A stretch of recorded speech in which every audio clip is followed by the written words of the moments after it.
Blog Talk Radio.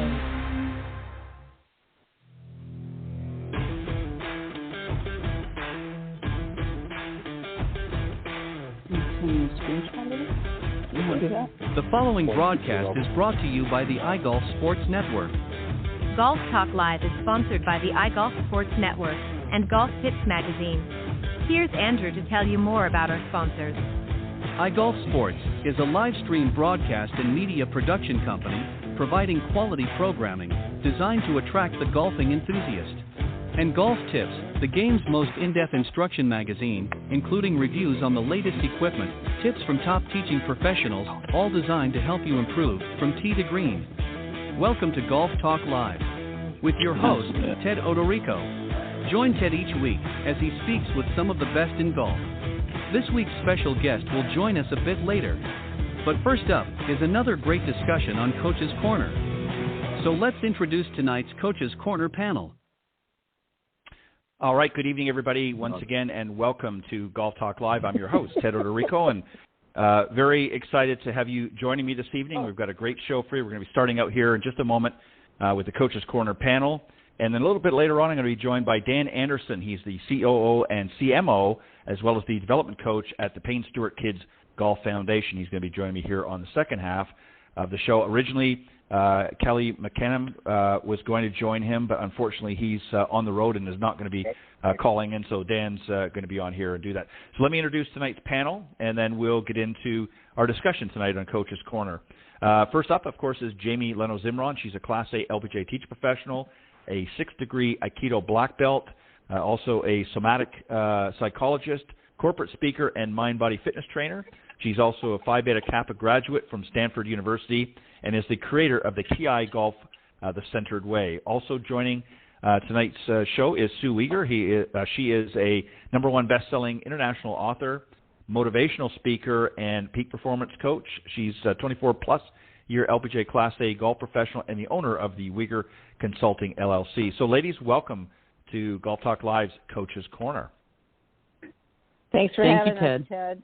Yeah, really, always, really, it's a pleasure and an honor, really, to be here. Thank you. Well, I appreciate it, and as always, thank you both for breaking away from your schedules and coming on to join us this evening. All right, so we're going to talk about a few different things, sort of as I was just getting ready to say before we went live, is we're going to have a sort of a mixed bag of, if you will, of discussion tonight. We're going to talk about everything from a little bit of nutrition, fitness, golf fitness, if you will, how to prioritize your time, sort of how to balance your daily life and golf and family and all that kind of stuff. And then we're also going to slip in there some trouble shots as well that maybe you guys can help some of the golfers out there. We all have some trouble out in the golf course, and we'll see if we can isolate some of the common ones that they might be faced with. Jamie, I'm going to start with you, and I'm going to ask too also, because I know sometimes things happen that if you're not the one that's addressing the question, if you can temporarily mute your mic, because sometimes it picks up background noises and things like that. So I'm going to go to you first, Jamie, and we're going to talk about nutrition. That's an area that I think a lot of golfers neglect. We all want to sort of eat what we want and try to, for the best part, eat somewhat healthy. But there's a lot of golfers that, especially as we get older, we kind of run out of steam a little bit. And part of that is because we're not eating nutritionally very well. So I know we can't necessarily get into a regimented diet necessarily is what I'm saying. But I think there are some good habits that we can do that are going to help people eat. And maybe you can throw in some golf fitness in there as well to sort of add an extra oomph, if you will, into the discussion. So what are some thoughts as far as nutrition? How can we better prepare ourselves nutritionally to get out there and last a little longer in the golf course and play better? It's interesting that you asked that. I was just speaking with a friend of mine. She's just came back from St. Andrews, and she was with a very big event with the Rotary Club, Rotarian. So I guess several hundred were out there. And her caddy from St. Andrews, she said that she got some good tips. And I said, well, give me an example. She said, well, for example, she said, I noticed that you start running out of gas on the 13th, 14th hole every day. Mm-hmm. And I suggest that you have some more snacks with you. And mm-hmm. that it seems to me nutritionally based, that it's not about your golf and it's not even about your sleep. It's not that you're getting tired. You just sort of run out of gas, and I think it's about nutrition. And so she mm-hmm. said, wow, that's really interesting to me. And this was someone who didn't know her, right? And so sure enough, she kind of made sure to eat a few more snacks along the way, and she didn't run out of gas the rest of those days. And she ended up being winning in whatever her part of the competition was, which was really interesting. Right. And so that was specifically the thing that she pointed to when I asked her, well, what was the tip your St. Andrews caddy gave you? So I think that, it's what you said. It is very, very important to, I think, eat. If you're playing in the morning, be sure you do have a good breakfast, even if you're not a breakfast eater, which I'm not much of a breakfast eater myself. However, mm-hmm. if I'm going to play golf, I'm sure to have some eggs, have some protein, whatever, and have a few snacks with me, whether that's bananas or trail mix, a granola bar, that sort of thing, or maybe it's a turn, eat something. And again, I'm not someone who happens to eat a whole lot during the day, but those things are really important golfing. So, and in general, right? I mean, you can't just be drinking coffee and eating sugar or not eating anything. And hydration, of course, is a part of that. So that's always something that I pay attention to, and I'm sure that all my golfers pay attention to, is the hydration aspect of things.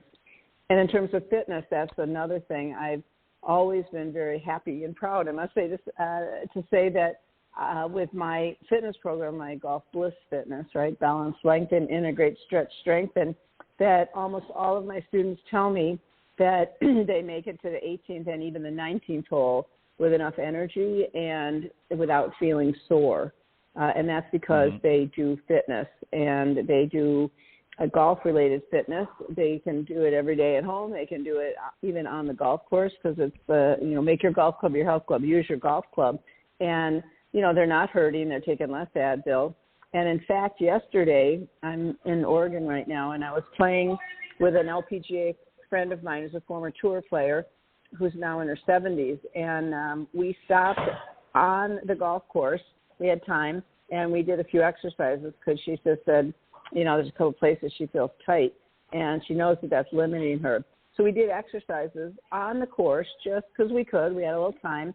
She started swinging easier, hitting the ball better. And at lunch, she said, oh, my God, I thank you so much, because I'm not hurting. Usually I sit here at lunch, and I'm hurting, and I'm going to go home and have to take a hot whatever. And so the fitness aspect is so important, and that is involved with performance and peak optimal performance. If you're hurting, if your blood sugar's low, those things really can impact your performance and your staying power through 18 holes. Yeah, and those are some great points. I'm going to just quickly go back to nutrition for a second. You're right. A lot of people don't necessarily have don't always eat breakfast, which obviously we need to slap ourselves on the hand for that, because we do. That is really the most important meal of the day, is to get a good start. But if you're not going to, and particularly if you're going to be heading out to the golf course, I agree. You need to have something, whether it's maybe a granola bar or some trail mix or something, or even a banana in a muffin, a healthy muffin, obviously, something just to give you a little bit of energy. You don't want to get hopped up on sugar. And if you are somebody that just has to have your morning coffee, that's okay. I would recommend decaf, which is what I've started doing over the years, because I like to have that nice warm cup of coffee in the morning, but I switched to decaf, and I don't get that hopped up feeling, and I don't use sugar or anything, so I'm pretty safe there. But it's important to do that, because people don't realize, even though golf is not an endurance sport, we're not running a 100-yard dash, it is endurance in another way, and that is, you've got to, assuming you're walking 18 holes, and this time of year, depending on where you're playing, can get pretty steamy. So if you don't have anything there, and as you also pointed out, Jamie, is dehydration. you got to make sure you stay hydrated. That's a number one killer, I think, for a lot of people out in the golf course. Most of them, I think, have the food down all right. They're eating something in the morning, maybe taking some snacks throughout the round so they can keep it going. But it's also important to be hydrated. And if you're starting to get real thirsty somewhere out in the golf course, you're already dehydrated. So drink some water. Certainly, there's a lot of drinks out there that you can get to help you hydrated. I don't necessarily recommend, and I'm not trying to slam anybody, Gatorade's not probably the best because it's hopped up with a lot of sugar, but there are a lot of sports drinks out there that are better for you. You have to do a little research, of course, and maybe talk to a fitness expert about that. So those are some things to do. And then also the golf fitness, at the very least, you need to stretch properly before you get out on any golf course, even when you're going to the driving range. You need to make sure you're at least stretching and swinging that golf club, getting used to the feel of the weight of the club and the club head. Some people might even throw an extra club in there and swing two of them to have a little bit of weight.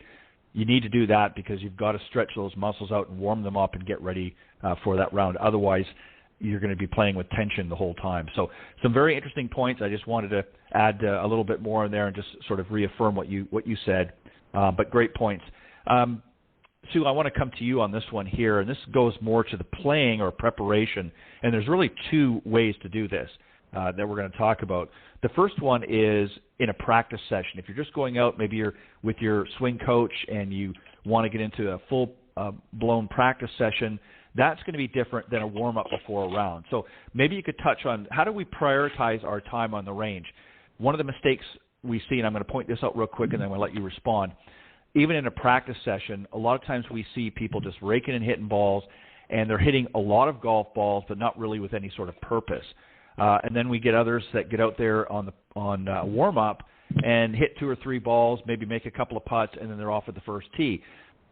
Give us just a generalization. If you want somebody coming out for a practice session, what is it that you want them to do on the range? How are we going to get them started and work through a lesson or prepare for a lesson? And then I want you to talk to them if they're coming to play a round of golf and they just need to warm up before they get out there, maybe some tips and things that they can do to get the most benefit, if you will, in a warm-up session before the round. Yeah, I think the first thing you have to do is, like you just said, warm up. And in regards to stretching, it's just golf is a full-body sport. There's no doubt about that. So I think the first thing that they have to do is stretch and then warm up and hitting some golf balls in regards to. And I tell all my clients, I'm like, what's your go-to club? What's your not the non-favorite club, if you may. And I just tell them, I'm like, okay, because as you all know, with like Vision 54, they talk about a pre-shot routine, and a lot of the times where a lot of people, they go to the driving range and right before they're gonna, they warm up, but they don't do any pre-shot routines. So they just, I'm just going to hit balls. I'm going to hit balls, and I'm going to hit balls. And I think before you leave the driving range and go off into the golf course, I think that they should work on a pre-shot routine. So what is their pre-shot routine? A lot of people don't have one. And I teach a lot of my players, it's like, let's create one. Let's create one for you. And everybody gets to be individual. And like I said, we talk about with the Vision 54 and the think box and the play box. So I teach all my players about that. And because we don't want to be thinking over the golf ball. So I think the most important thing is to create a pre-shot routine before you leave that practice range, so that you just get into a habit of, okay, I'm going to be doing this on the golf course rather than I'm just going to go stand up there and hit it. So as you know, a lot of research has been done with a lot of LPGA and PGA Tour players, is that from the time that they make a decision from what clubs they're going to hit, it's a 6 to 8 seconds, and they're supposed to hit the golf ball. But you'll see a lot of people that when they're standing over a golf ball, it's 10, 12, 15 seconds before they swing. And that's detrimental, as you know, it's very detrimental to a golf shot, because you can tell that they're thinking about it. Well, as we all know, you have two sides of your brain. You have the left side of your brain, you have the right side of your brain. And the right side of the brain is your creative side. and you want to be on the creative, playful side when you're over a golf ball, because that's what it is. It's called play for a reason. And I think there's just too many people that go to the practice range and like, I'm going to warm up, but what are they really doing in regards to warm up?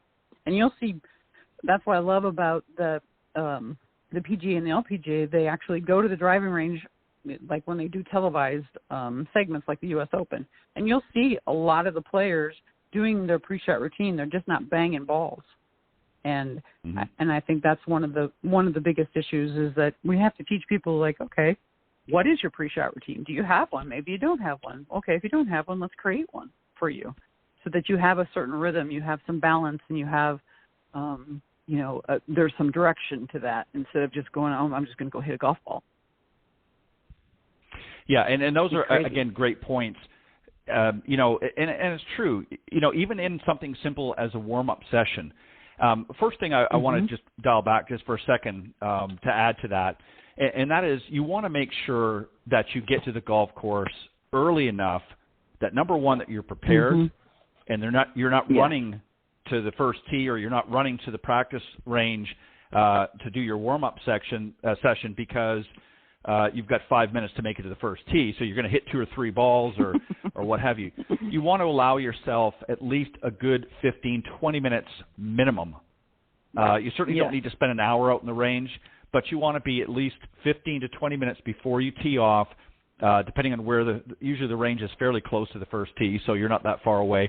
And you want to warm up. And you're exactly right. I don't know how many times we see that. A few weeks ago, I was at Pinehurst and playing some golf there, and I got up on the range to warm up, and I looked down the line, and there they are hitting golf balls. I didn't see one person going through their pre-shot routine, not one. Now, a lot of them could hit some great shots, but none of them were going through a pre-shot routine, and they were warming up before their rounds. So I agree with that. You need to go through, and I think the other thing that you want to do too, which is always a good idea, especially if you've played the course before and you know what the first hole is going to be like, pretend you're playing the first hole. Exactly. Your driver, if that's the shot, visualize the first shot that you're going to hit. If it's the driver or whatever club it is that you're going to use off the tee, visualize the shape of that shot that you want to hit, so that when you get up to the first tee, you've already rehearsed it. You've already practiced that shot. So that's some of the things that you can do. And again, when you're in a practice session with your coach, or whether it be a swing coach or other coach, you have more time to be specific and get into techniques and things like that. But when it's a warm-up session, you want to prioritize that time on the range. And you want to make sure that you're not just running through the process, hitting balls and running over to the putting green and maybe hitting a couple of putts. You want to make sure that you're preparing yourself just like you would for any other task before you actually step on that first tee. And you're going to find that your stress level is going to be, because we're all nervous on that first tee, everybody, myself included. But you're going to feel confident going to that first tee because you've done a proper warm-up. You've gone through your pre-shot routine, and now you're going to sort of recycle it again as you step on that first tee, and you're going to go through the same process. But if you don't do that in the warm-up session, then what happens is you're all over the place when you get on that first tee. You don't know what to do. And that's why so many people end up hitting a bad shot. So some great points there. I just wanted to add a little bit as well. Jamie, I want to come back to you.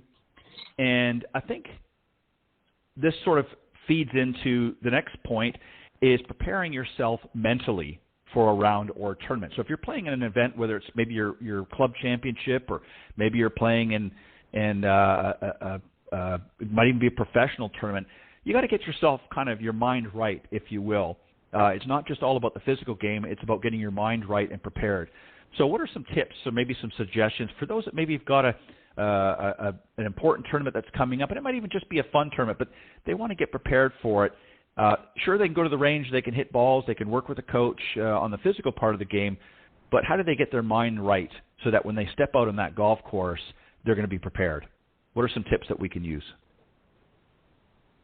Well, there are a number of them, I think, that I'd like to bring up in terms of that mental preparation for competition. And let's say it's a tournament that you've played before, which could be your club championship. It could be, it could be a professional event or an amateur, big amateur competition. It doesn't matter what it is. But it's really interesting, I think, to check yourself mentally and see if there's some past experience at that tournament that's bothering you. What do I mean? Some way that you feel like maybe you blew it, or that that maybe you had a particular hole where you had trouble, and so you're worried and you're nervous about getting to that hole, or being in a particular situation and you didn't perform so well. You know what I'm talking about?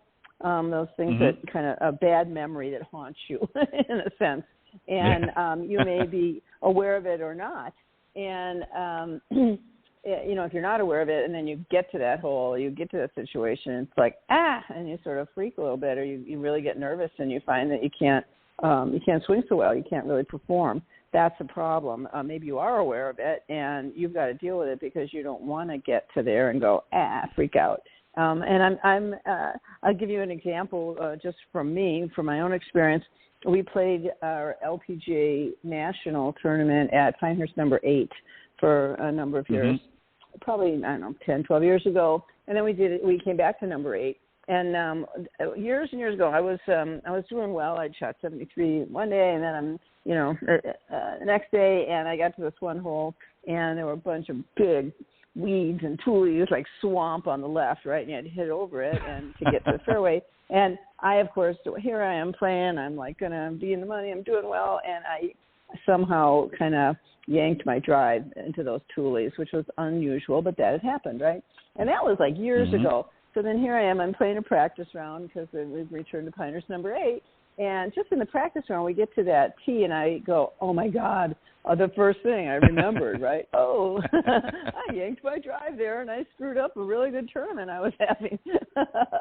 And I said to myself, I'm happy this came up in my practice round, and I've got to deal with this. And so I hope everybody's kind of getting the picture and can think for themselves of situations like that, or a particular hole, whatever.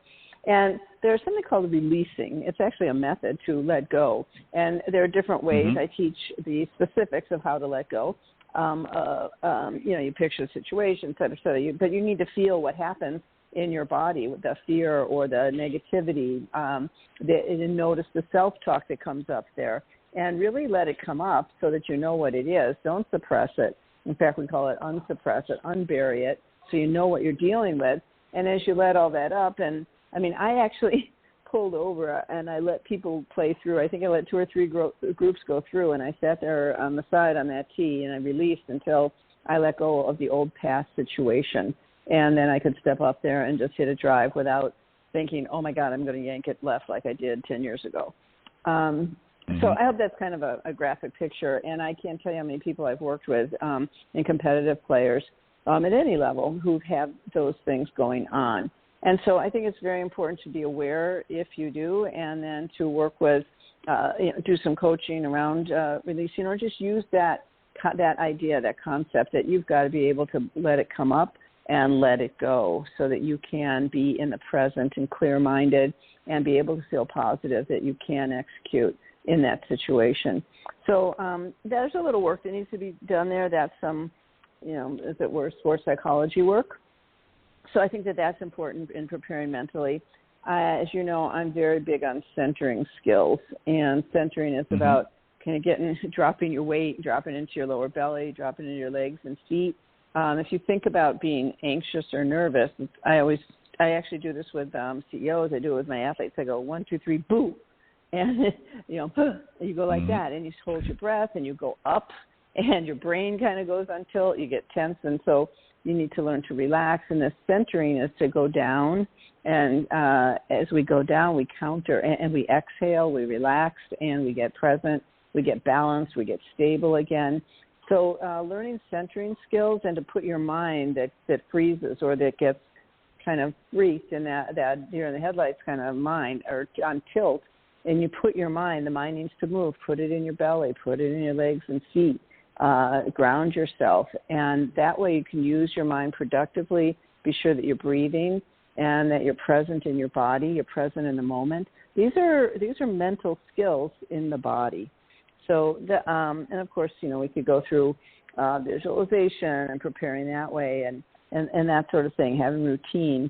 But I particularly want to bring out this whole concept of releasing past bad experiences and also releasing negative thoughts. But you have to let them up. There's nothing wrong with them. We're human. We have them. We have to let them up and then let them go. And then also centering. I think these are, I know these are very powerful and not so commonly taught or emphasized mental game skills. Yeah, and those are really, really great points, Jamie, because, you know, this is something, and this also gets into emotions because, again, when we have a bad experience, as you pointed out, as your example, you know, here you are several, years later, you're coming back to the same golf course, and oy vey, you step on the, the tee box, and there's that bad memory coming to surface again. And again, you're right. You have to let it go. You have to address it. You can't ignore it because it happened. But you also have to be careful you don't dwell on it either. You need to address it. You need to, do the various things to move past it. But that becomes an emotional attachment as well. If you don't deal with it, then it becomes a bad memory, and emotionally anxiety creeps in. And it's amazing how, for instance, there's some players that have problems with their putting. They get, if they're on fast greens, let's say, they're maybe a little more confident because they prepared for it, but then they get on a course that maybe the greens are a little bit slower. They haven't practiced that, and then, they're hitting it thinking they've got to hit it super hard to get there or super light because they're worried if it's going to be fast. So they're doing the opposite, and they're just getting out of sync. So I think it's very, very important to center yourself, as you suggest. I think that's and again, dealing with the issue at hand and then releasing it and moving on. The other thing too that I always suggest to players, if they get in a situation, let's say it's a par 3 and you're hitting to an island green, there's water all the way around, that can stymie even the best. I can think of TPC Sawgrass, number 17, even the best of the best get stymied with that because the green's completely surrounded by water. So what I always suggest to them is, when you get a situation where there's a hole that you're not confident in, try not to worry about the score so much. Just keep it in play. Play for the fat of the green if you need be. And if it's a par 4 as an example, then maybe play it as a par 5. Allow yourself that just even for that one hole. Jack Nicklaus famously talked about how he would get on certain golf courses and some holes didn't fit his eye. So he didn't try to go for it. He would play more conservative. So that might be a route as well, is playing a little bit more conservative on those holes. If hitting into those bad areas with your driver is a problem for you, then maybe scale back and hit another club off the tee as an example. That might be another way to go. So there's a lot of things to do, but you're exactly right. You have to deal with it, and you have to let it go, and you've got to make sure that you center yourself at all times because it's very, very easy to allow yourself to get out of sync. So some great points there as well. And Sue, I'm going to come back to you as we move along here. And this one here kind of falls into what we've just been talking about. We all get disappointed. We all play some bad holes, some bad shots, and even have a bad tournament. And one of two things can happen. We can either learn from it and use some of the similar skills as to what Jamie just pointed out to overcome some of those fears and anxieties and move on and learn from it, or we can really let it seep in and get into our psyche, and it can haunt us for, every year when that tournament comes up. You're playing that same hole or same stretch of holes that maybe gave you a tough time in previous years are going to do the same thing because you haven't really dealt with it. So how do we handle disappointment? Jamie talked about a few things, but handling disappointment when things don't go well, when the wheels fall off the bus, is a big one as well. Maybe you could walk us through a little bit of an example on that as well. Yeah, there's so many times where I think that, like you just said, you think you hit a really good shot and you get a bad bounce and you're disappointed in the outcome. And I think there's, in my opinion, I just think there's too many people that focus on the negative things that happen on the golf course instead of the positive. So I teach all my players is like, okay, what went right today? What was positive today versus what was actually wrong with things. Because I think that just like whatever you fill your cup up with is what you're going to get. So are you filling your cup up with negative thoughts, or are you filling your cup up with positive thoughts? Well, and that's what I always, at the end of a lot of the times when my players get done with tournaments, I'll say, okay, so, what was good about your round? Let's talk about that first. So they anchor that first. And then we talk about, okay, what was not so good? I'm not talking about bad stuff. I'm going to say what was not so good. And then we talk about it, okay, how could we improve in it? Instead of focusing on, what was really bad about things, let's focus on, okay, what was not so good? Okay, so what would you have done different, maybe? Whether or not it was okay, you missed a putt, and maybe because you just misread it, or your distance control was a little bit off. So we kind of go through different case scenarios, after the round in regards to what was good about it, what was not so good about it. Okay, and then, okay, on the things that weren't so good about it, how can we change that? And how could we look at it in a different perspective, in the sense that, like I said, maybe it was off the tee box, you sliced it into the trees or something. What could we have done differently? Maybe choose a different club next time, on that particular hole, rather than using a driver, or it's just kind of in regards to how you react to things. And I just like to tell all my players is okay, let's focus on the positive here. What was good about your round? And then we'll kind of go through and talk about what was not so good about your round, and then create different strategies in regards to how would you think of it differently?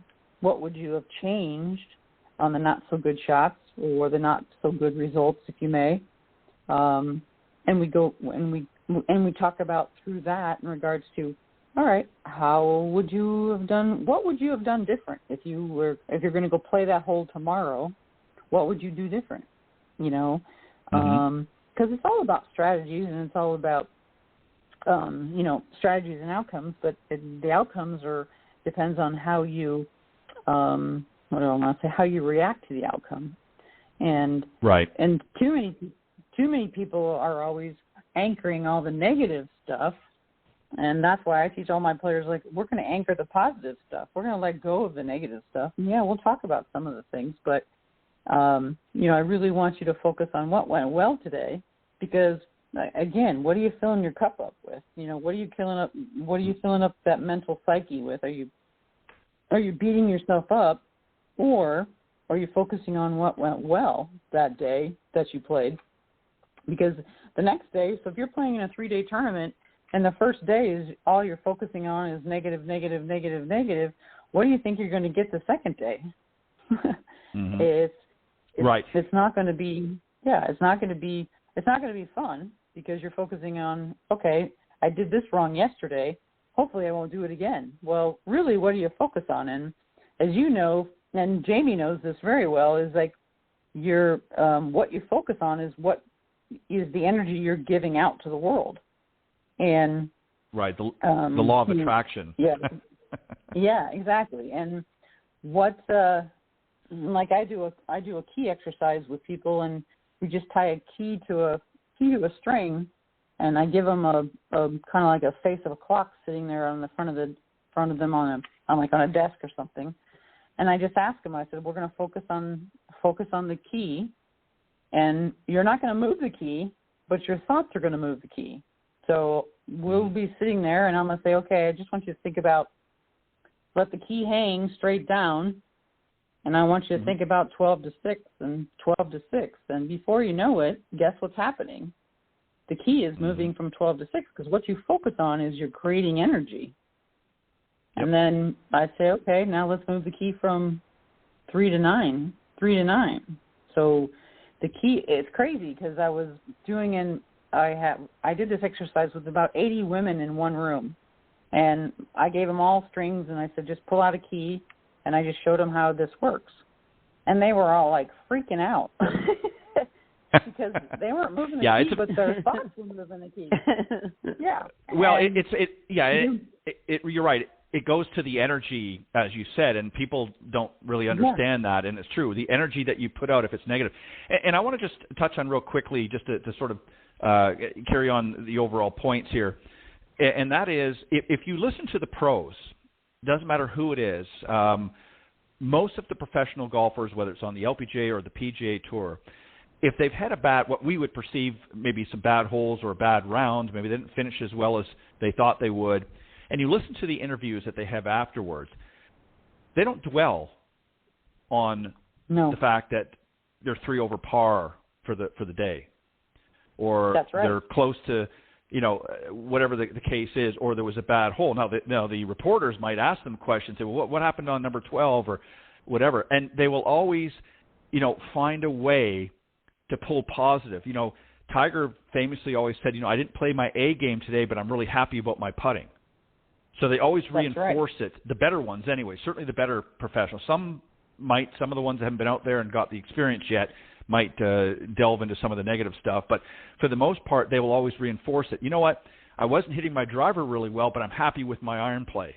Or, a couple of the bunkers stymied me out there. So they always reinforce that with, and again, it's the same thing when they step up in front of a hole.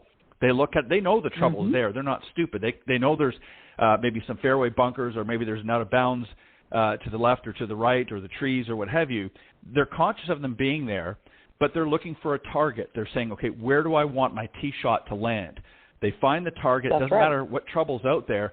That's what they're doing. The difference with the amateurs is really the point you're making, is that they're thinking about the trouble. They're not focusing on the target. And they're drawing that negative energy. So the guy says, well, you know what, I don't want to slice it in the trees. Well, 9 times out of 10, what does he do? He slices it in the trees because of that very reason. He's making it come to fruition. So handling, I guess going back really to the original question, is handling, disappointment, if you will, is learning from and being able to look at some of the mistakes you've made. What did I do wrong? Okay, how could I handle it differently?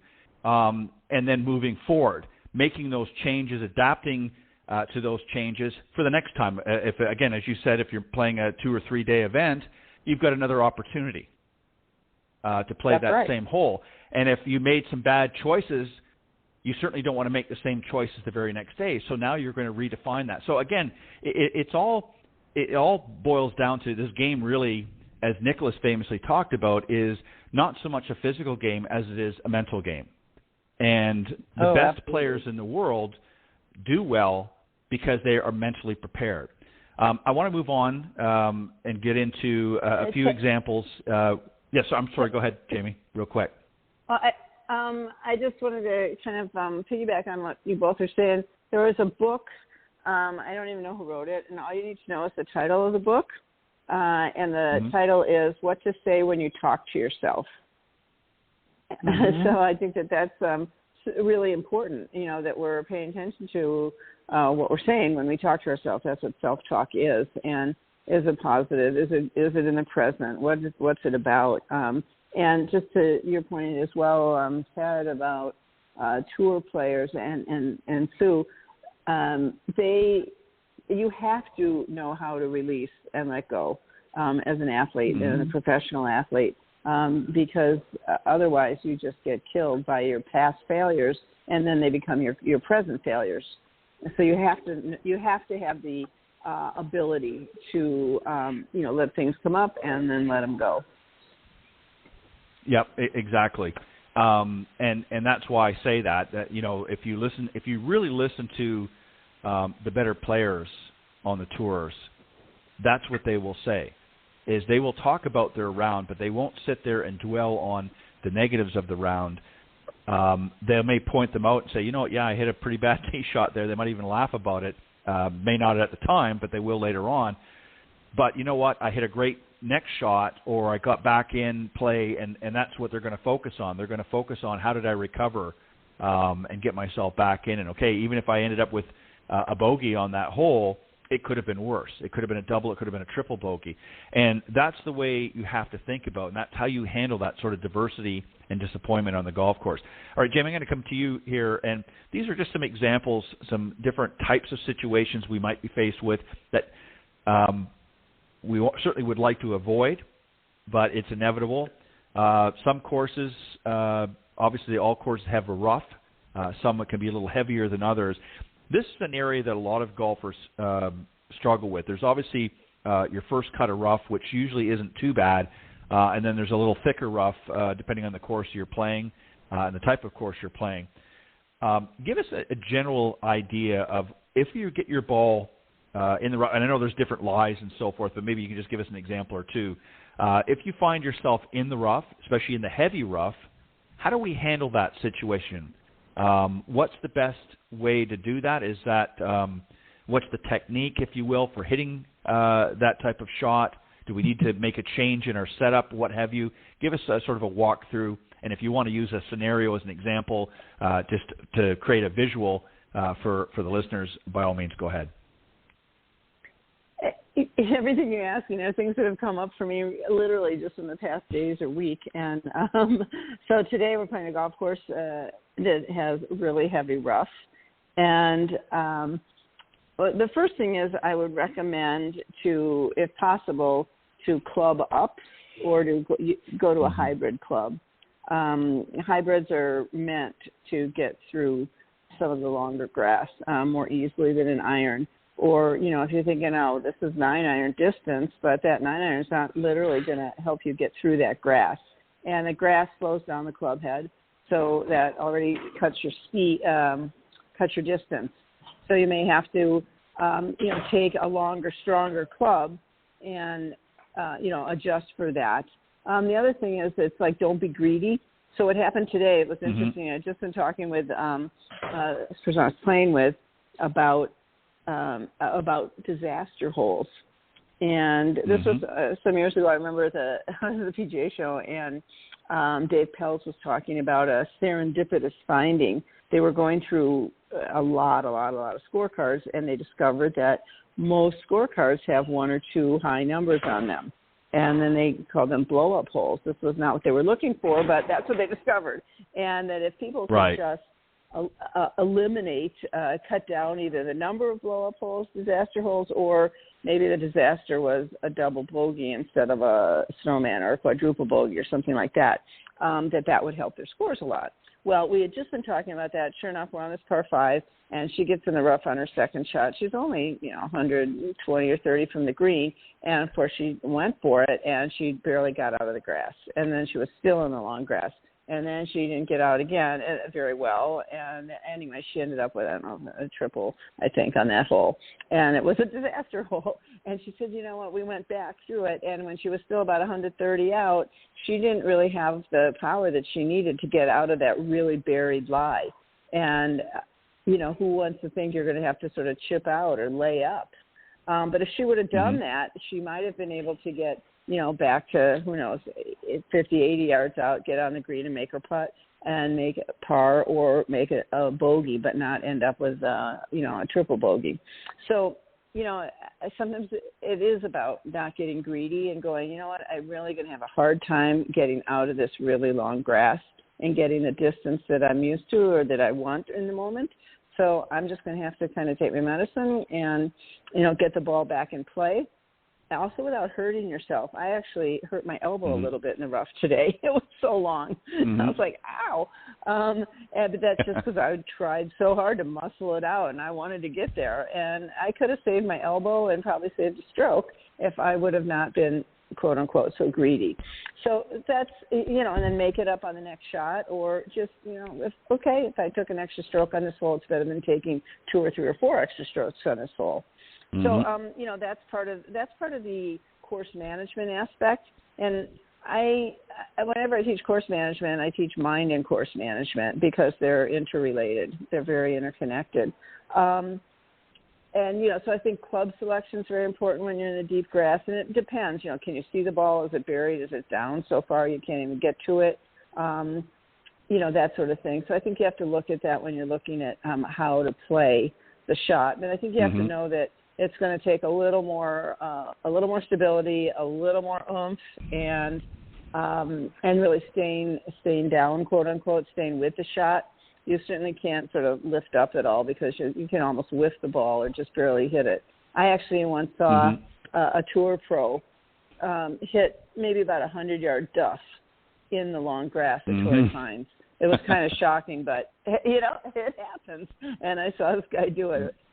So those are some thoughts I have. And in terms of trouble shots, I will just say this. This is very brief, but we could certainly talk more about it. But one of my favorite golf schools to teach that I used to teach them more, but is a 2-day trouble shot school. And all we do is trouble shots. And we put our ball in all kinds of just nasty lies, bunkers, learning how to hit the shots under trees, how do you keep it low under trees, the ball right, again, by the green, right up against that next cut of grass, where you just like, you just hate when your ball is rolled too far off the green and, there you are right up against the next long grass. And how do you play that? So there's all kinds of trouble shots. And, 2 days of trouble shot school, and then we go on the golf course, and we just toss our balls into all these terrible positions. All the ones you don't want to be in them, practice, learn some of the technique, and have the experience. And it makes a big difference because then when that happens and you are playing, your regular rounds or a competitive round, you have that experience and knowledge to draw on of having been in trouble shot school and go, I know how to play trouble shots. Yeah, and that's a really good point because, again, those are shots typically that you're going to be faced with on the golf course, but most people practice very little. So it's good to get something like that in a trouble school, if you will, for a couple of days. To be able to try a very variety or scenario of shots that you may be faced with because we have more fun exactly, and we laugh more in trouble shot school, and people get over their fears. It's like I've been there, I've done it, I can do it. Well, and it's a good way to assess yourself, to see how successful you're going to be in those different situations, so that when you get on the golf course, if you get into a thick, heavy rough, really the first thing you want to do is assess the situation.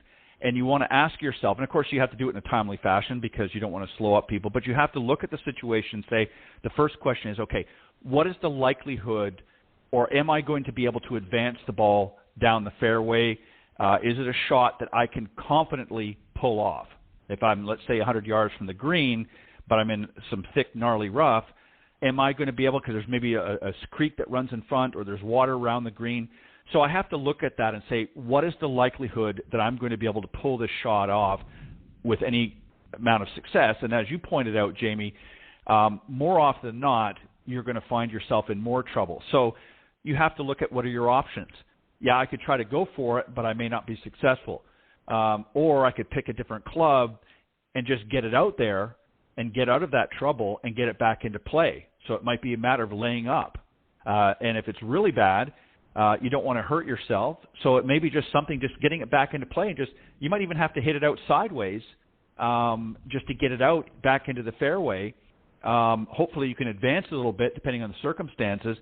But rather than hurting yourself and trying to take a full swing, you might want to just take a half or even a 3/4 swing just and kind of punch it out. Maybe instead of a 9-iron, if it's a 9-iron shot, maybe take a 7-iron and the thing, too, you want to do is it's all about technique. You want to make sure you hit down a little bit more on the ball because as you take the club back, you're going to be dragging it through the grass. And the other thing, too, is, which people don't realize, is you need to open the club face a little bit because what's going to happen as you come through that thicker grass, it's going to have a tendency to shut it, which is going to make it even that much more difficult. So there's a lot of things that need to be considered and can be done very quickly. But again, that comes with experience.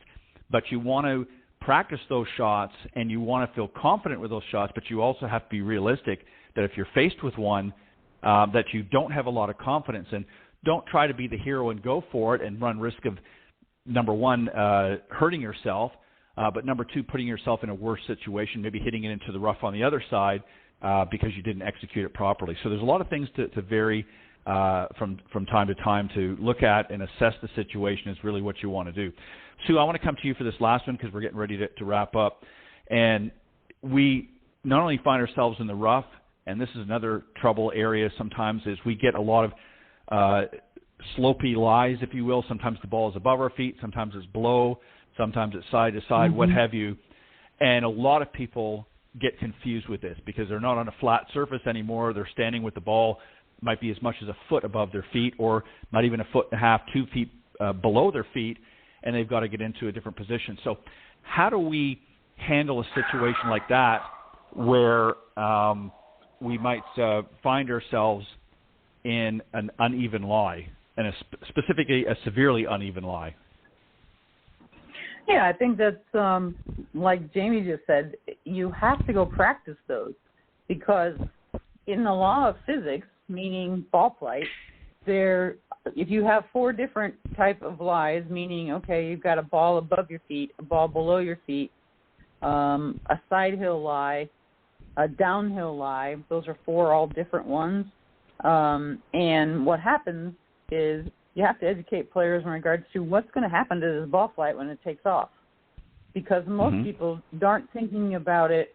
So like when the ball's above your feet, the club face is actually looking left. So you can't aim straight at the hole when the ball's above your feet.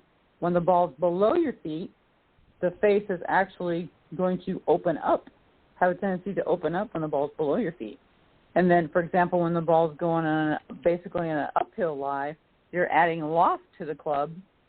So if you don't take enough club, so let's say it's a 100-yard shot and you normally hit a pitching wedge 100 yards, for example, and you're on an uphill lie, well, that pitching wedge is only going to go about 85 to 90 yards because of the uphill lie. And it's the same thing with a downhill lie. So if the ball's going, the ball's on a downhill slope, you're taking loft off of your clubs, so the ball's going to go a little bit farther. So I think that, you have to teach your players, go to those 4 different positions on the golf course and teach them in regards to, the law of physics and the law of ball flights based on those 4 positions, because all 4 of them are all different. And if you're not paying attention and you don't know any better, then what most people do, they're going to aim at their target, and there's no way they're going to end up at their target. So you just have to educate players in regards to, the uneven lies. And like Jamie said, you should be going out and practicing ball uphill, ball downhill, ball above your feet, ball below your feet, so that you know what is, what's the outcome going to be if you do hit it well in those case scenarios. And so I think a lot of people just don't even think about, well, okay, the ball's below my feet, so what? All right, I'm just going to hit it. Well, not a good decision. You want to plan a little bit differently there. Just like an uphill lie or a downhill lie. As you're watching with the men's U.S. Open this week, there's a ton of uneven lies when those golf balls are hitting the fairways and hitting closer to the greens and such. And they all know, okay, they go through, again, this is a part of the pre-shot routine, understand what the lie is telling you, and then set up a plan from there. Don't just walk up and say, oh, it's an uphill lie, okay, so what? I'm just going to hit it. Not good strategy, not good pre-shot routine either, because you're not planning for success. So, like I said, you just have to teach your players those 4 different lie angles in relationship to the club face, and just teach people understanding that, okay, if my ball's on an uphill lie, I need to take a little bit extra club. If the ball's on a downhill lie, I need to take a little bit less than a club. And then if I'm on the balls above my feet, that ball's going to go left, so I need to aim a little bit more right. And then if the ball's below my feet, I got to aim a little bit more left. And it's just educating them. And like Jamie said, it's about practicing the not-so-fun shots. Yeah, you have to do that. And you're well said. You have to understand how the ball is going to react. And if you never practice, and again, most driving ranges don't have this ability. They usually have pretty flat tee areas for the most part. Some better courses have different levels. And a lot of times, depending on where they've placed the positions, I'll find a spot down at the end of the range where there isn't anybody around, and I'll actually put my a few balls on the downslope of that teeing area, or what have you. Or even if I'm go to the very end, I might have the ball where it's actually below my feet.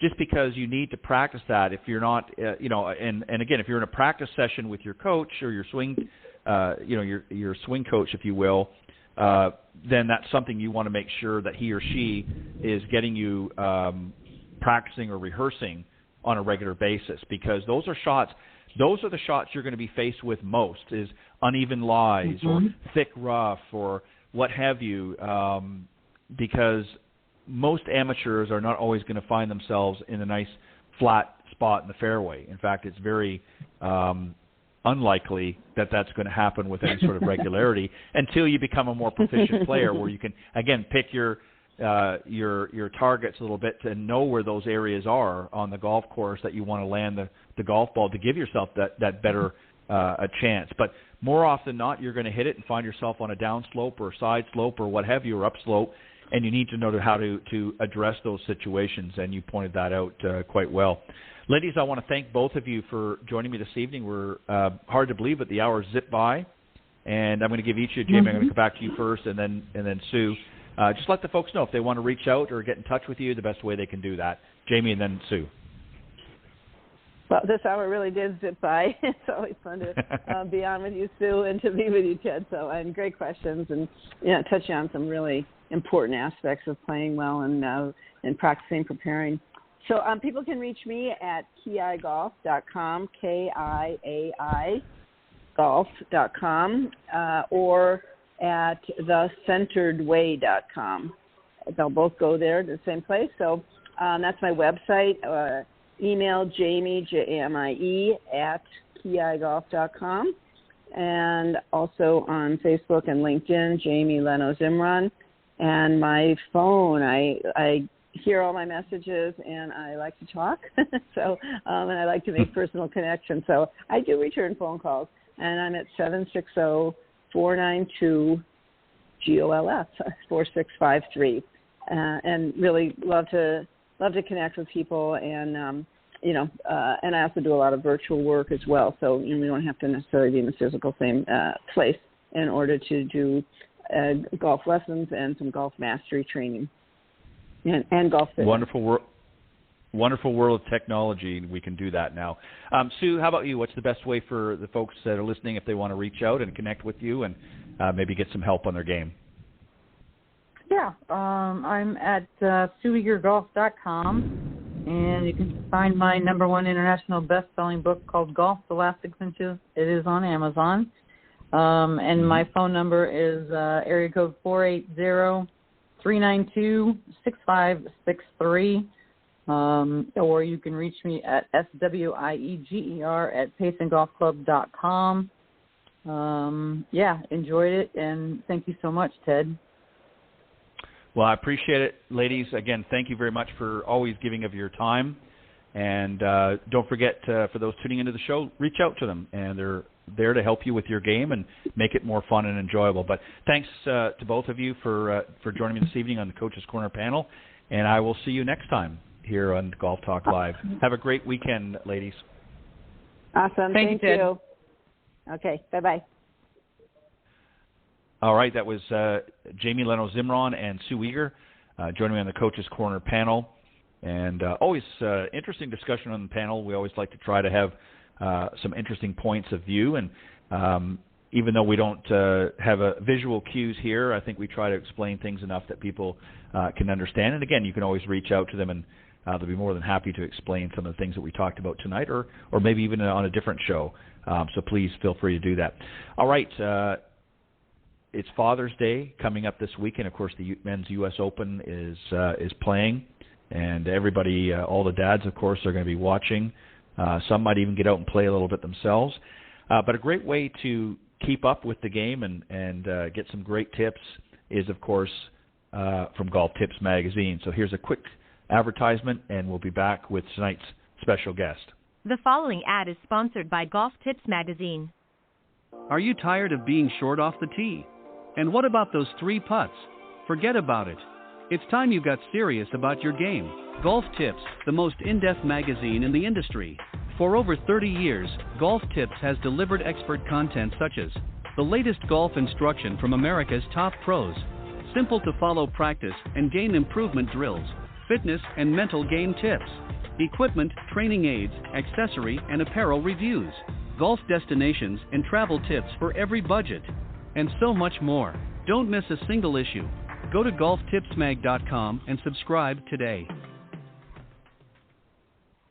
All right, and in lieu of Father's Day weekend, we're offering a special, or continuing to offer a special option for those that want to subscribe to Golf Tips Magazine. If you go to golftipsmag.com and activate a print subscription and enter in the promo code GolfTips21, you will save just over 30% off the regular subscription price. You'll get it for $9.99.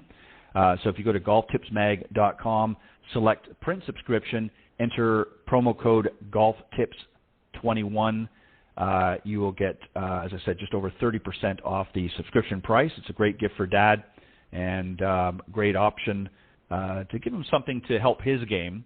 A lot of great tips in there, as well as some great product reviews and some interesting articles, I think, that are designed to help your game in all areas, the mind game and obviously the physical game as well. But a lot of great things there. So go to golftipsmag.com. Again, enter promo code GolfTips21 and get a good savings for Dad this Father's Day.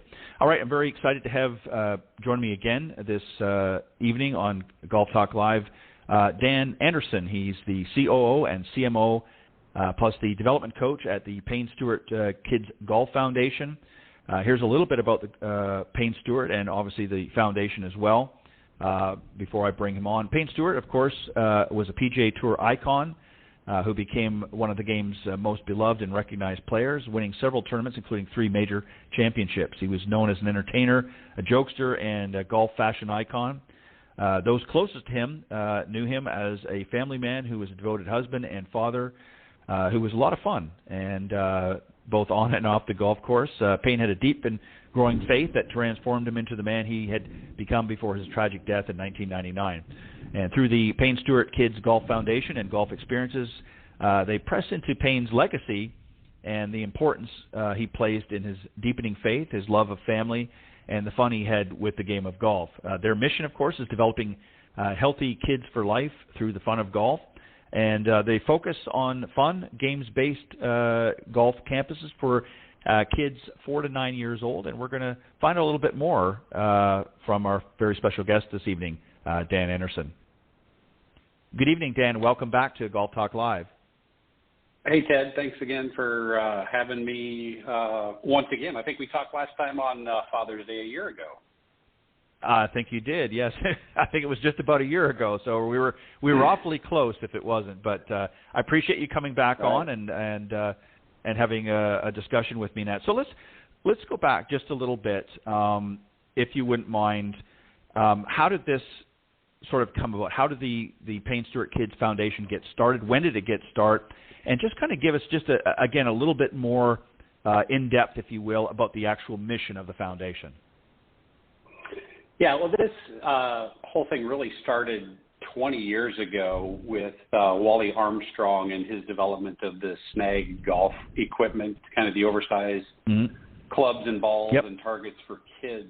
And so it was through that, and actually the founder of our company, Kelly McCammon, who unfortunately couldn't be with us tonight in this conversation, you know, he worked with Wally in snag and bringing in this equipment into the golf industry, so, you know, targeting the clubs for country clubs and other organizations still targeted on the golf course. And Kelly's always had the vision of taking the golf equipment and actually bringing it into local neighborhoods. And it's something that, you know, the vision was always, how do we get more kids involved in golf rather than those kids that are naturally going to be found on a golf course? So the whole vision on this really has been focusing in on getting kids to play away from a golf course with equipment that can be played on any field or inside a gymnasium. So about a little over 2 years ago, Kelly was working with Tracy Stewart and a guy named DJ Snell, who's their agent, on getting the rights to use the name with Payne Stewart. And so at that time, I was actually working in a church and called Kelly to see if I could get some golf clubs to do a kids outreach at our church. And so it was through that conversation we said, well, what can we do to bring this to more churches? And so from that grew into creating Payne Stewart Kids golf camps, and got the rights. Tracy blessed us with being able to use Payne's name, but part of the condition on that also is that we are faith-based in what we do, and we have fun with kids. And so it was actually just over a year ago or actually was in September of 2020 that Tracy asked us to start the Kids Golf Foundation so we could take in funds to support the 62% of kids that can't afford youth sports, let alone golf, to be able to support them in inner cities and doing programs with Boys and Girls Clubs. So we started the foundation at Tracy's request, and a year later we finally got approval, the 501c3, which was retroactive back to August of 2020 to be able to do that. So we've been, doing this for a couple of years and, really focusing in on getting the model correct. And, last year we had 20 camps going through churches, and we had 5 pilot locations at Boys and Girls Clubs. And this spring and summer we have over 90 golf camps with churches, YMCAs, and we've also did an alliance with Skyhawks Academies. So they are running our Payne Stewart branded golf camps throughout the country. So that's a little bit of a background from where we've gone to where we are. Yeah, and it's a lot of great organizations that the Payne Stewart Kids Golf Foundation has partnered with, in a sense. And what's unique is, and I just want to go back to something that you said a few moments ago, and that was really about bringing the kids to, not necessarily to the golf course. I mean, obviously that's something that we hope progresses at some point down the road, but just introducing to the game in many cases a different environment. It might be in a gymnasium. You've now got the equipment that allows you to do that. That's certainly works on the same premise as your traditional equipment. But for those that maybe are not familiar with some of the snag golf model, if you will, and equipment, it is a little bit different. Obviously, oversized clubs, and you're not using a traditional golf ball and that. So there's a lot of things that you're doing, and you're bringing a younger demographic and introducing. One of the problems that golf has had for many, many years is it obviously was able to attract kids through junior golf programs. I know we're going to talk about a little bit about that and sort of the connection there. But before that, sort of PGA Junior League and things like that, kids were not really the same as other traditional sports like soccer and football. Were not really introduced to introduced to golf the same way as maybe other traditional sports, unless their parents or family member did it. So this was something that you guys really have sort of mastered over the last particularly couple of years, is introducing them in a way that's not really traditionally done in the golf industry. How did that sort of come about? What was the reasoning behind that? What was sort of the philosophy, if you will, of taking that approach as opposed to just going to the local golf course and, buying some time, if you will, out in the links or on the driving range? Yeah, well, that's, the thing that Kelly's always been focusing in on is how do we capture kids at a younger age to be able to start and play golf. And, typical 4- and 5-year-olds start sports, parents start their kids at those ages, and golf isn't in that mix because they're not in the local areas, so to speak, of where they are. So when parents start their kids in soccer, they're going to the local recreation area. It's only those parents that are actively playing in golf and, belong to a country club that will bring their kids and be able to get kids started in golf at those young ages. But, typically, and you'll see the industry really starts their golf learning programs at age 8. And a kid's brain doubles in size by age 8 and can actually take instruction-based learning which is where a lot of the PGA Junior Golf Camps and First Tee and LPGA Junior Girls, all those are really instructional based and a little more one-on-one. If you want to go younger than that, you really got to develop a model that is game-based, allowing kids to have fun and being able to do it in an environment where they're not being instructed. So if you look at the golf entry barriers for young kids, there's really 4 areas that have been overcome by our program, but have been barriers that exist. First, golf is hard. And so if you give a kid a cut-down version of an adult-sized club with the same small ball and the same small target, they don't have fun. It's not, it's hard. And so how do you get the game to be fun for the kids? And so the oversized equipment, hitting off of a tee with an oversized ball, kids can play with that. They see the ball launching in the air and have fun. And so we've also developed games that kids play through this so that, it's not necessarily instruction. We're not so much on, you got to hold the club right. We instruct them on ways to do it, but the whole circular motion that Wally Armstrong kind of developed is, getting kids to have fun. Hey, all right, stick out your elephant arms, and getting kids to kind of see that, that's the shape of how you hold it. Okay, now swing your elephant arms and squat like a duck. Okay, stick out your tail feathers. And so the kids kind of get that. And all right, swing your elephant arms. And, the kids are having fun as they're learning, but, they get that concept of what it takes to, develop a circle golf swing. The second element is golf is expensive, and so we provide all the golf learning equipment for each of the camps. There's no cost, and that was the model of Snag as well as Short Golf, was to sell the equipment into pro shops or each of the golf courses so that they could then, do the training. We provide all the equipment through our foundation so that cost barrier is not there. If you go play soccer, kid goes play soccer, balls are supplied. For golf, you have to have your own equipment and show up. So we didn't want that barrier to be there. So it allows kids at younger ages just to step in and not have to bring their own golf clubs. The third element is golf is exclusive, so you don't have to be on a golf course. We want to be in recreational areas and run on the rails of what's already built in the community. So, recreational facilities, there's a lot of church programs that have sports camps in the summers. And so it's utilizing those groups to be able to run our programs. So we train each of these locations of what it takes to run a Payne Stewart kids golf camp through our learning. So we have a camp program that teaches kids 3 hours a day for 5 days, basic stations of putting, chipping, pitching, full swing. But then we also take a break and teach them life virtues. So the importance of what Payne was all about also was, his faith element was important to him. So we also teach kids life virtues of love, joy, peace, patience, kindness, goodness, faithfulness, gentleness, and self-control. So kids are learning and we're telling them stories about all that stuff.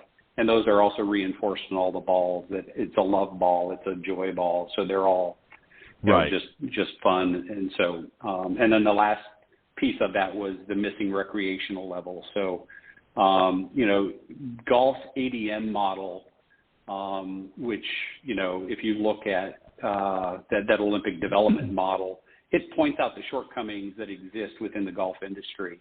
And everything that is in there as the shortcoming we have overcome with how we're developing and doing these programs. So, yeah, and just to go back for a second, at this age level, really with any sport or game, it's very difficult to keep at that, again, that sort of the 4 to 6 age level, and even up to the age of 8 and 9, to keep them engaged if it's too difficult or daunting. And golf, certainly, as you pointed out, and certainly as I know as a golf professional, is tough. And if you try to expose, the fundamentals of golf and, all the rules and regulations to a 4-year-old, they're not going to stick around. They're not going to have fun. And you really hit on that. It's really about having fun and keeping them engaged. And then when it's appropriate, and obviously each child is going to be different, you can kind of work towards, developing that skill set if that's what they choose. But if they're not introduced to the game at all until much later, it's harder to do that because they're already moving on to other sports. And I really like the fact that you guys have piggybacked onto really you're going where the kids are learning other sports, which I really like that because you're meeting them where they are already. Yep. And you're now Yep. introducing them. I'm going to tell you a real quick story, and just to sort of prove this point. A very good friend of mine, Byron Casper, who of course is son of legendary Billy Casper, lives out in the California area, and he was telling me that a few years ago he went to, I think it was a middle school, and did a discussion in front of about 200 kids, and asked them how many played golf, and he was really shocked at how few raised their hand. And most of them, when he got into further discussions, the reasons is unless they had a golfer in their family, and I don't mean a pro, but I mean a family member that played golf, they were never introduced to it because it's not in the school systems other than until you get into high school or college golf. So at a junior level, they're not introduced to it unless somebody specifically takes them and gets them into a junior program. So the industry has needed to find a way, and this is a great way to do that, is to say, okay, kids are already active in other sports, whether it be soccer, whether it be t-ball, as you point out. Let's go where they are and say, here's something else that you can do as well. Let them have fun, let them engage and play some games, as you said, and then naturally it will eventually, if they enjoy it, it will manifest into a more traditional form of the game. And that's when they can now get into, and that's what I want to talk about now, is your golf camps and clinics then become a feeder system for some of the other youth programs that are out there, that are currently out there in the golfing industry. Maybe you could touch on that a little bit. That's exactly it. And if you look at, there's a full deck that's out there on the golf ADM model, and just really kind of getting into, the golf industry pointing out that, to progress a kid all the way through, there's 7 different stages in golf development. What they call boys and girls from age 0 to 6 is active start. And then from 6 to 9 is fundamentals. And then learning to play. And that's really where most of the industry starts. So those first 2 early phases of active start and fundamentals is the space that we're in and creating. So that space is vacant that nobody is doing. I mean, if you can imagine that there is no T-ball out there in existence for baseball, that's kind of hard to believe, but that's exactly the way the industry has been for golf, is there's nobody in that entry space. And so for us stepping into that, we are that feeder system that can now, kids have experience swinging a golf club and a ball. They can then go into a PGA junior golf camp or a first tee and be able to use those, that what we're calling now the second phase, which people say is the first phase of kid development, but it really is the second, of using the cut down versions of adult sized clubs and smaller balls and targets. So we're going to be a bigger feeder system, and we've already probably trained more minority kids and girls than has ever been done in the golf industry in the past 2 years that we've done. So with that, though, we are linking within the industry. So we are having conversations with First Tee. We have an alliance with PGA Junior Golf Camps, because that's the last thing we want to do is get kids excited, but then have them for no place to go. So we want to be that feeder system to all the existing industry golf programs that are out there, because they're doing a good job of what they're doing, but they're focused in on an age group that is, where kids can really take more instruction and then develop that. The learn to play, the phase 3, the play to improve is the next phase for the ADM model for golf, and then play to compete, play to win, and then play for life. So those 7 progressions is how that industry sees it, and we're the only ones currently in that early first 2 phases. Yeah, and it's important too. Something else I want to touch on a little bit too is you had mentioned one of the other parts of it was the cost factor. Not everybody can belong to a country club. Not everybody has access to that, or even golf clubs. It's very expensive, and particularly for some of the minority children out there, don't have that. I go back and I assign no blame to him because obviously he was great for the game. But when Tiger Woods first came on the scene, a lot of people talked about the opportunity of exposing more, minority children and say, hey, if he can do it, I can do it. The problem was, is they really had no vessel.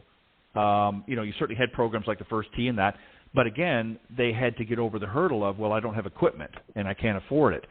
And what needs to really happen, and it sounds like it's starting to happen, is let's get them introduced through the Payne Stewart kids golf camps and clinics. They don't have to worry about equipment. We've got everything here. Let's get them excited and jazzed up. But now as we get ready for them to transition to the next part, now we need to have these partners come in and say, okay, you know what, we're going to make it more affordable so that groups that typically may not have had access can now have access.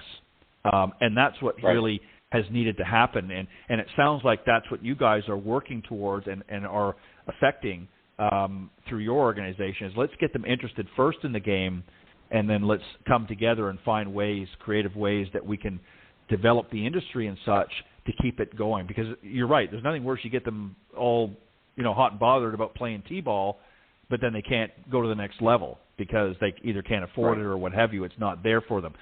Am I on course with what you're basically doing? Yep. And I think, from the development side of things, and part of the reason Tracy Stewart asked us to start up the foundation is that 62% of American families that can't afford it.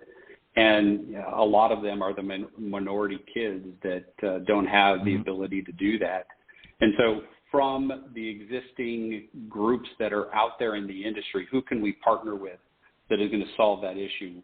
If we were relied to then start up new locations and things, it would take us forever to do it. So we got to partner with groups that are already out there. And so we have an alliance with Boys and Girls Club of America. Right. So PGA had an alliance with them for a couple of years, but then backed out of it. And so we've picked it up, and there's a guy there named Kurt Douglas who works with them there, and he's from the PGA. And, we're working with him now that we've been in 5 locations, we're going to be introducing 50 new locations starting in September, 5 new locations a month. And so that's what we're in the process of raising money for and getting funded. But if we really want to introduce more minority kids and girls to the game of golf, they already have 4,700 locations that are out there that we can partner with and introduce that. So, it's a great way, and there's a lot of great athletes that have come out of Boys and Girls Clubs. And so, we're excited to be their partner in, exposing more kids at that age into the neighborhoods that they're already a part of. Yeah, and just to sort of throw some reality, into the discussion, based on what you're just talking about, as rich of a nation as the U.S. is, it's surprising to hear that over 62% of families in the U.S. cannot afford many youth sports. And so the Boys Club of America has really obviously stepped up over the years, and now with your partnership is helping to bridge that gap at as you mentioned, over 4,700 clubs across the country. And this also includes affiliated military youth centers around the world. So you're now really coming into an area and partnering with an organization that has an established network and bringing something new, if you will, for these youngsters to partake in, if you will. And I think it's a really great thing, and I think it's something I've talked about for many years. I've been in the industry for over 25 years, and I love this game, love the the sport, and love hitting that white ball around the golf course. Yep. But one of the pet peeves I've always had is not everybody has access, unlike many other sports. Right.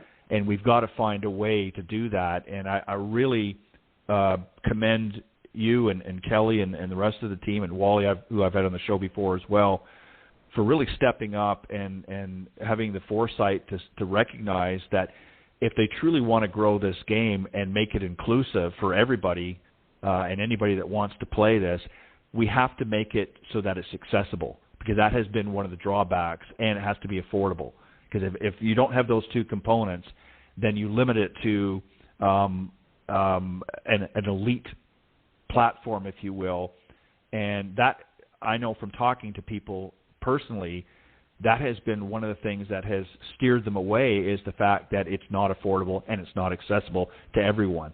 And that's why they stick with some of the more traditional sports that we've talked about, and others as well. So I applaud you guys and your team for really stepping up, and obviously for the foundation in what you're doing, helping to raise funds. Now, I want to ask you something. I'm reading through some of the notes here, and it looks like in September there's something going on in Dallas. Tell us a little bit about that.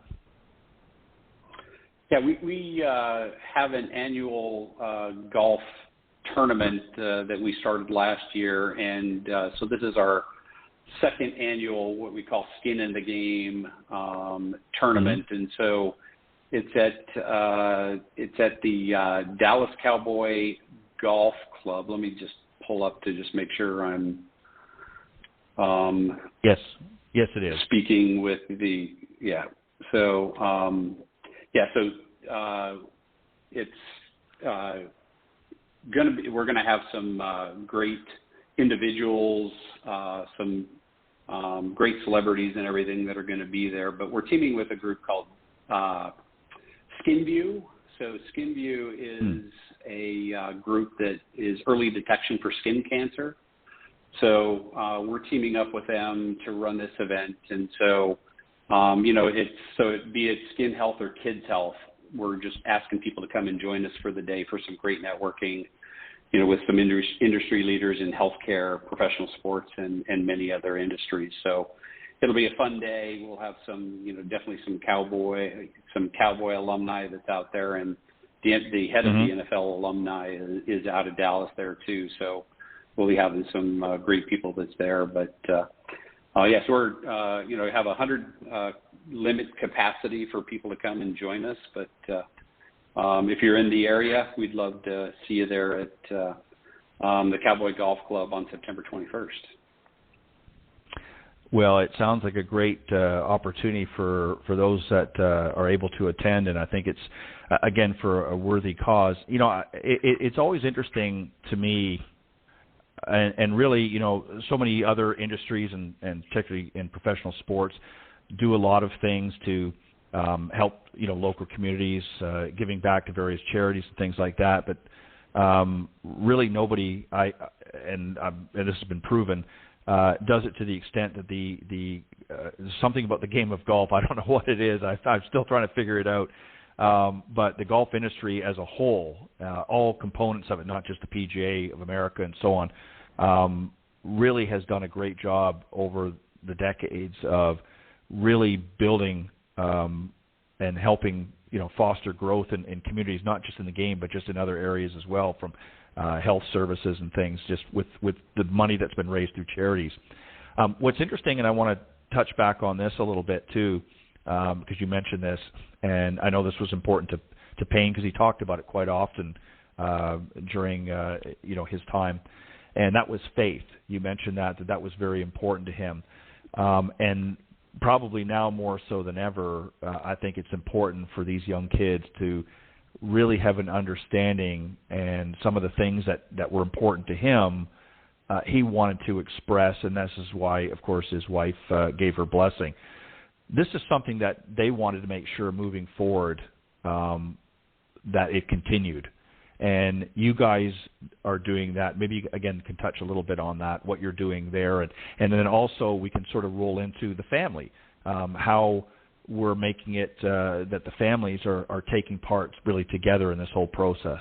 So maybe we can touch on the faith first, and then move into to how the family unit can also benefit from this. Yeah.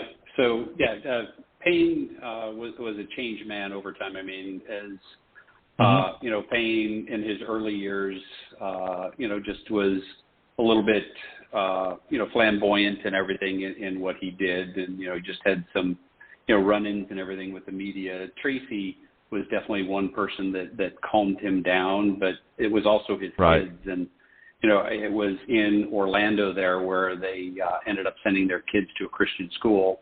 And they brought home some principles and that Payne, really began to understand, and I guess actually started to go to a Bible study with Oral Hershiser. And it was through a study with Oral Hershiser that he really began to develop and build his faith along with the rest of his family. So faith became a very important component. He became more composed. And, there's books that are out there that, kind of tell the story of the transition of Payne from who he was to what he became. And, Tracy has her own book that's out there that really details a lot of how he became a man of faith and how family was very important to him. So if you look at photos of him in the 1999 U.S. Open, or even the 91 U.S. Open, which, those two U.S. Opens that he won, he was there all with his family. And so, that was a very important component to him, but it was truly his faith that grounded him.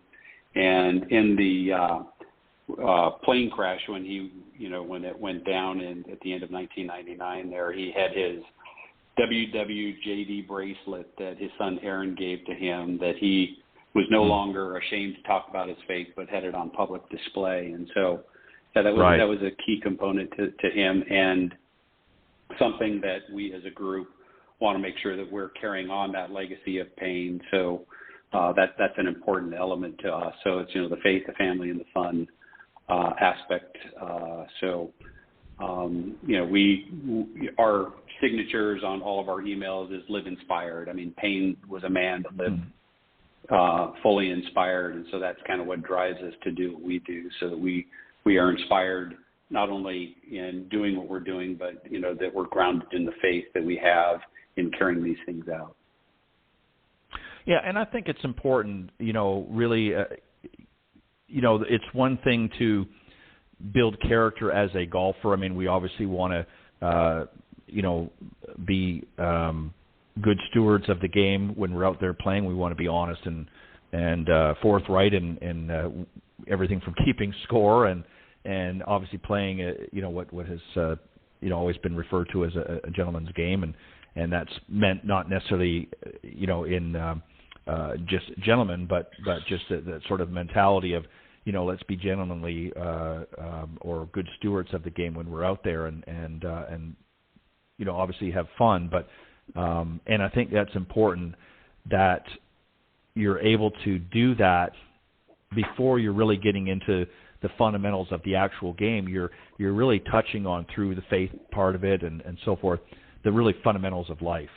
And this is something, as you pointed out, has had, obviously Tracy was instrumental in getting, Payne on, helping to get him on a little better track, shall we say. And I remember actually in some interviews very early on, before he had passed, he talked about that very openly and was very proud of it. And he was always a great guy and so forth. But once that transition for him started to come to fruition, it was very important. So I can understand her wanting to sort of keep that part of his spirit moving forward. And obviously the family component, that was something, I mean, you had to be living under a rock if you didn't know that Payne Stewart loved his children. I mean, he was very open about that as well, the importance of family, and that's why, they trounced around with him, if you will, to many, if not, I don't know if they went to all of the events, but certainly to a good many of the events. He was always, they were on display and there with him celebrating and whether it was the wins or even in the losses. So again, these are things, and he always had that charisma of fun, even in the worst of times.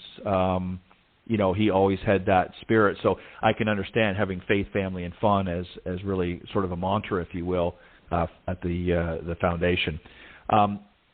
What is it that you want for most of the listeners out here to really take away from tonight's discussion? What is it most that you want them to understand? And moving forward, what can they do besides participating in the clinics and things? Because obviously, you have to keep it going through fundraising. Are there opportunities that they can get involved to help finance the foundation and that to allow future generations of kids, or the things that you can do? Maybe you can touch on that a little bit too. Yep, well, I will. And I'm going to step back one more thing that you were talking about, sure. Payne, but the PGA also has the Payne Stewart Award, the PGA Tour, and so that's, the lasting legacy of Payne. So if you look at coming full circle, the Payne Stewart Award is given to the player who values align with charity, character, and sportsmanship. And so that legacy continues on, that anybody who receives that, it's kind of the charity, character, and sportsmanship that's there. So that's part of what we want to make sure that parents understand from our perspective is that, there are parents that want to get their kids active and healthy, and that's a definite benefit of what we're trying to do. We start off our camps with, getting the kids wiggled out, letting them just, run around and have a little bit of fun before we get into the specific elements of training on putting, chipping, pitching, and full swing, and giving kids learning rhymes so that they learn those elements. But then we take a break. There's 2 times that we take a break throughout the 3-hour time period, and it's to sit down and have a conversation about what is the virtue of the day. So the first day is talking love. And so what is the story of love? What does love mean? And having kids talk about, what do they love? And just engaging in that conversation. So when the kids go home, they're talking about love to their parents, and they can see that it's not only about golf, but it's also about a human trait and a character that we want to see in our kids. So no matter if you're Christian or not, parents want their kids to instill these virtues. So we call them life virtues. And so, one of the things that, we want to make sure that we're, speaking the language to a culture that is open and engaging, that they're not standoffish because we are faith-based in what we do. We want to, teach the elements of character-building virtues that every parent would want for their kids. So we're very affordable also. So, each of the camps that we're doing through churches, and churches based on their location in their areas charge different prices based on the surrounding communities that can do it. So, if you go to a typical golf camp, those are $350. For us, there are churches that are charging $95 to $145. So it's half of what a normal camp would be. So, in that, but then again, for those 62% of American families that can't afford it, we do offer scholarship opportunities and, fully funded programs through Boys and Girls Clubs and those other things. So, it's important for us that, parents understand where it is in the locations that we're doing. So at paynestewart.org, and that's the website, paynestewart.org. There's information about who we are as an organization. There's opportunities to make donations. There's a donate button that's there. But most importantly, if there's a parent, interested in a camp for their kids in a specific area, they can put that into the contact information. Hey, I'm looking for a camp in this area, and I'll send it off to Colby or Nick, and they'll be able to, direct these families of where the closest camp is that's there. If there's not one in their area, we encourage them to have a conversation with their church to get into contact with us so that they can run a camp. And so we provide complete training, curriculum, equipment, and everything that it takes for a church to completely execute and run a golf camp. So most of the churches we deal with have, sports ministries. And so, it's important for us, and part of the ADM model talks about consistent quality coaching throughout the learning process. We found out through the first year that the trainers for kids in that 4 to 7 age range are people that are better attuned to child development than they are at knowing golf. And so, there's always that thing, well, I don't know how to teach a kid a golf swing. You don't have to know that. We have the curriculum that lets you teach kids how to, do circle swing and everything through games. And so it's not the detail and the unawareness of how to play golf. It's actually those people that understand how to deal with 4 and 5-year-olds do better at these. And so partnering with groups like that is very important to us. That we don't need a PGA professional training a 4-year-old, and sometimes that gets in the way because they're so concerned about your hold is wrong, your stance is wrong, and just let's get over that. And and part of the other elements that we do is multi-sport. We have disc golf through frisbees, foot golf through soccer. Mm-hmm. So it's a multi-sport element that kids understand distance and direction. So that's an important element for us also, is that we're getting kids understanding what distance and direction is, that if you kick the ball too hard, it's going to go way past the net. You got to bring it all the way back. So you got to be controlled in that, which is also, controlling your leg is basically an extension of a golf club, so that you understand you don't have to swing it all the way back and get it all the way back because you're going to go way past the net. So it's just those little elements and getting kids to have fun. So that's the biggest thing I want, parents that are listening out there that have young kids, or grandparents that have young kids that, want to get them involved in golf, that, we've got programming for them that's out there in 90 different locations. Check out Skyhawks. And if that's in your area, they now have the branded Payne Stewart learning program that we fully train them and have the equipment and everything on there. So, and then there's also Fit America that we've also partnered with. Fit America is going into schools. So you mentioned schools do. So their golf program is Payne Stewart, kids golf experience. So we've got some great partners, and we're expanding to get more and more of those in that age group all the time. So, get on paynestewart.org, and if you're looking for something in a specific area, we're eventually going to have a actual map with all the different locations. So now that we're a couple years into this, there's a whole new website that's coming up here in about 4 weeks that will have a map and everything, but we don't have that right now. So, And just to sort of quickly recap, so if, as an example, if there's a church, if somebody's listening to the show and there's a church in their area that currently doesn't offer it, they can certainly encourage them to get in touch with your organization. And if they're interested in maybe pursuing having that available at their, facility, what have you, you'll help them work through the process to get that lined up for some of their kids that attend their churches that will give them an opportunity. So they can get in touch. The same with any other organizations that maybe want to do that as well. Simply just direct them to the website, paynestewart.org, and get in touch with somebody at your organization, and you'll help them get through the process. Correct?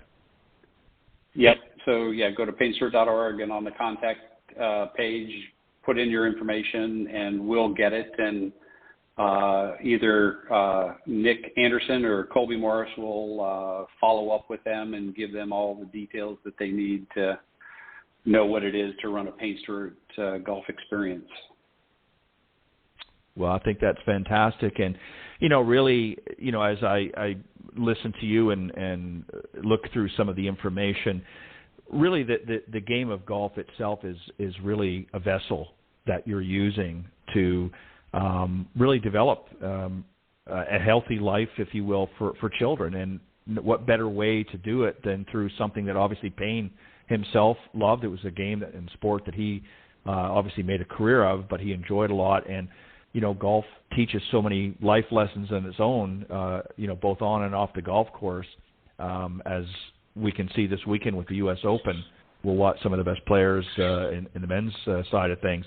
But really, you guys have found a very effective way of bringing golf in to a demographic, if you will, not just age, but demographic in with some of the minority groups and things like that maybe not have had an opportunity to experience that, and you're doing it in a way that's going to be affordable for them, which is something this industry has needed for a long time. So again, kudos to all of the members of the Payne Stewart Kids Golf Foundation.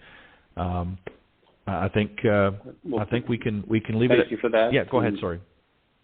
Yeah, no, I just saying. My pleasure. Thank you for that, and it's definitely one of those things that we want golf to look like the neighborhoods that the kids are in. So, right now, unfortunately, golf still has a demographic that's out of balance. And so, through what we're doing, we encourage others to kind of get involved in doing the same things, but get in your local communities and, find ways of getting kids engaged. And there's just a passion about golf. I mean, as you know, and everybody that's probably listening to this has some type of passion for golf. And so if you look back at, there's all great athletes end up playing golf. You look at, no matter if you're a basketball player or football player, when they're done with their career, they're playing golf.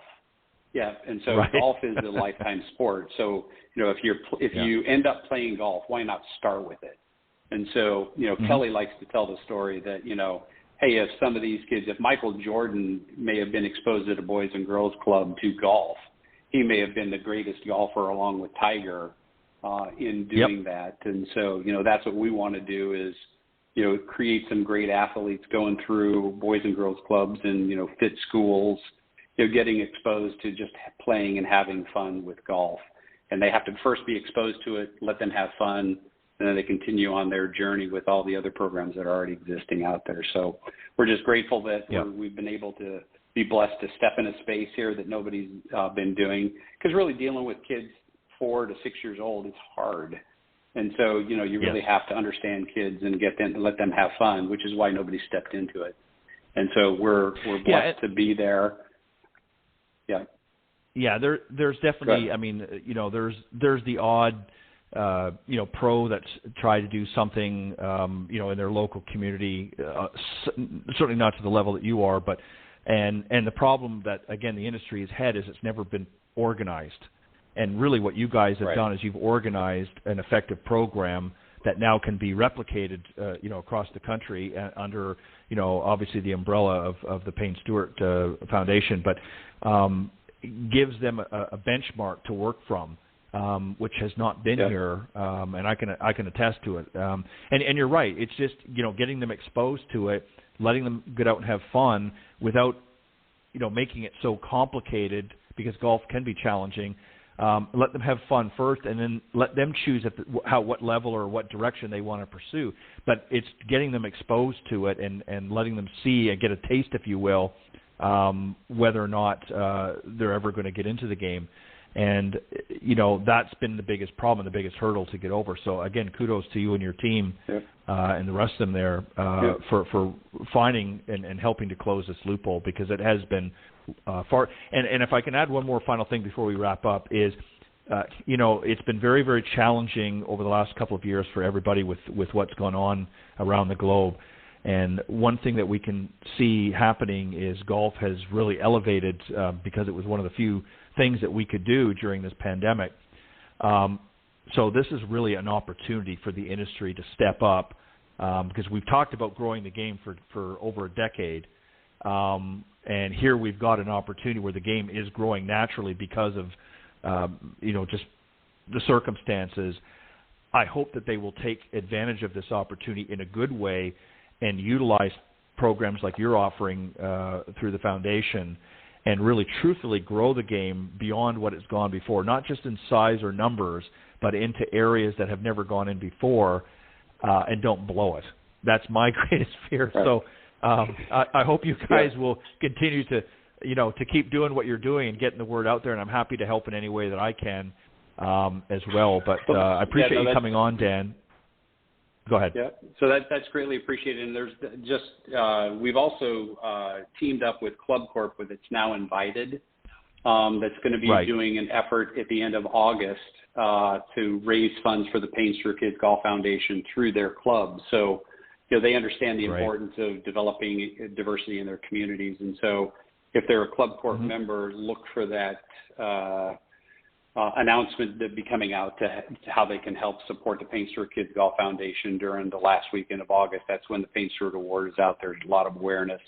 And we're also working with a group at Troon on how do we get into their passing kids on to the municipal courses and everything that they're doing. So there's a lot of the industry that loves what we're doing and working together to how we can keep the kids engaged.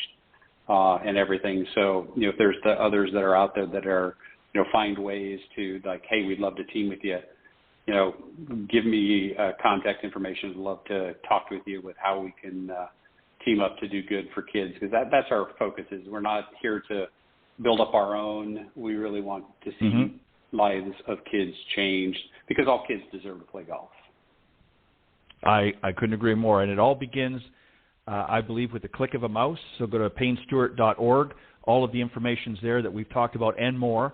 And if you're interested, whether you be a church organization or maybe just a parent, grandparent that wants to find out more about getting your little ones introduced to the game, this is a great way to start for them to have fun, and that's really what it's all about. So go to paynestewart.org and get all the information there. Dan, thank you very much again for coming on. You guys are always welcome to come on here when you've got some things that you'd like to share.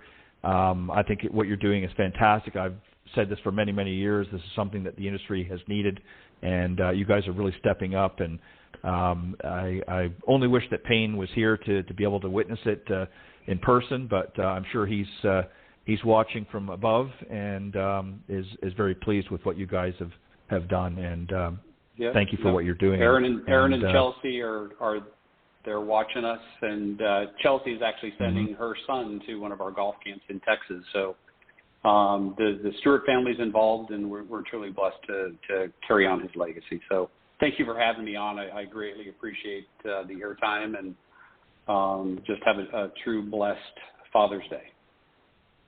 All right, you as well. Dan Anderson, COO and CMO and development coach at the Payne Stewart Kids Golf Foundation. Thank you very much. God bless, and keep up the great work. And I look forward to having you come back again on a future program here on Golf Talk Live. Have a great weekend, Dan. You do the same. Thank you so much. Appreciate it. Bye.